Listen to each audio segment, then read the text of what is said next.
One of the things that we're doing with Ruff Tuff is this idea that it was the changing of the guard, obviously not just musically and politically, but for women as well, because when Sarah first was writing a kind of draft of the play, they went to meet Heathcote Williams, who'd done this original version of the play, a very short version. And she said, you do realise there are no women in your play?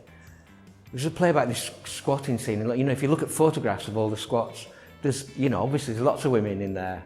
And he kind of went, oh yeah.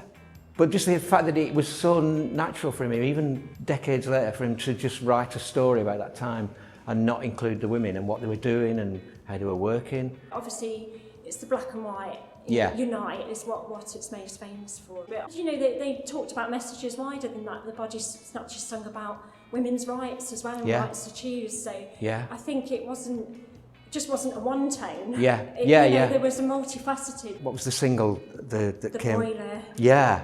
So I went to see them when they came to Leeds at a big anti-racist carnival, the specials, and there was a huge crowd and it was a real carnival atmosphere, everyone was just having a really good time. And she came and did that song, which wasn't released then.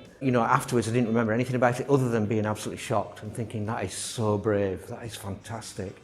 When Sarah was writing Ruff Tuff, the idea that this bunch of people that come in and try and start a band would be a girl band was just really powerful, because they almost don't have to be political or outspoken in terms of feminist ideas. They just have to be a bunch of girls putting a band together in a real men's world. I think I was just reflecting on what you were saying about that balance between sort of like all male bands and the first two-tone tour in '79. Pauline Black was the only female performer on that tour. Right. But go to sort of 6 months or so later, in the Seaside tour, you've got the Go-Go's, the Body Snatchers and the Selector. Yeah. And women were outnumbering men on that tour. And that, really shows actually there was a real quick evolution in development. I wonder what the change in dynamic was in terms of them travelling together and things like that. I'd love to know. I mean, there's definitely sort of reports from Pauline, picking up the pieces of young ladies that have gone back with band members. Letting them kip on a bedroom floor. And, and again, when I interviewed Rhoda, she was saying that Seaside tour was the only one that she'd ever been on where women outnumbered men. It's brilliant, isn't it? Which is fantastic. Yeah, it is. It's great. For me, a little frustrating that another 40 years and she still hasn't been in that situation. Yeah.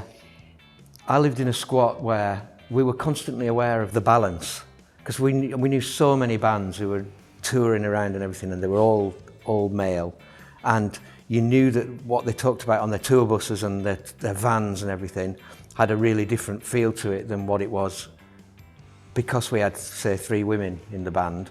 In a squat, you suddenly have to make up all your own self-imposed rules about how you're going to live. And one of those rules right at the beginning is the women don't cook and clean while the men fix the cars. That's like the basic thing, because it would be ridiculous if that was happening. Because we'd all grown up with that, all our families, typical kind of working families in Lancashire. That's what happened. My dad, he's a lovely bloke, he's never changed a nappy in his life.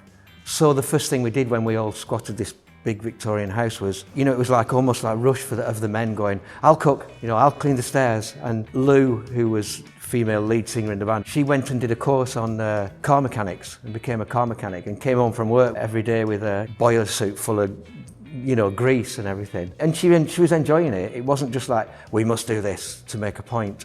It was like, look, this is what you can do in the world. You can do the thing that you're not kind of supposed to do. Which is kind of what Ruff Tuff's saying. These girls just turn up and they're drunk and they want somewhere to stay, and they end up slowly becoming really important to the organisation.